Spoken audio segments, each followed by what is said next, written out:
સુરેન્દ્રનગર જિલ્લાના ચુડા તાલુકાના સેજકપર ગામે પસાર થતી નર્મદા કેનાલમાં યુવાન તણાયો.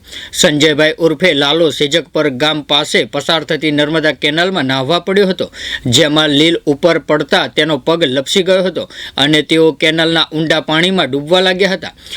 જોતામાં સંજયભાઈ કેનાલના ઊંડા પાણીમાં ગરકાવ થઈ ગયા હતા. અકસ્માતની જાણ થતાં જ પરિવારજનો ઘટના સ્થળે દોડી આવ્યા હતા અને સ્થાનિક લોકોના ટોળે ઉમટી પડ્યા હતા. ત્યારે સેજકપુર ગામ નજીક પસાર થતી નર્મદા મેઇન કેનાલમાં બાલપરા ગામના યુવાનનો પગ લપસી જતા યુવાનનું કેનાલના ઊંડા પાણીમાં ગરકાવ થઈ ગયો હતો. આ અંગે પ્રાપ્ત માહિતી અનુસાર બાલપરા ગામનો 25 વર્ષીય સંજયભાઈ સેજકપર ગામથી પસાર થતી નર્મદા કેનાલમાં પાણીમાં નાહવા માટે ગયો હતો. અમારા તમામ અપડેટ્સ મેળવવા માટે જોતા રહો આપણું ગુજરાત ન્યૂઝ.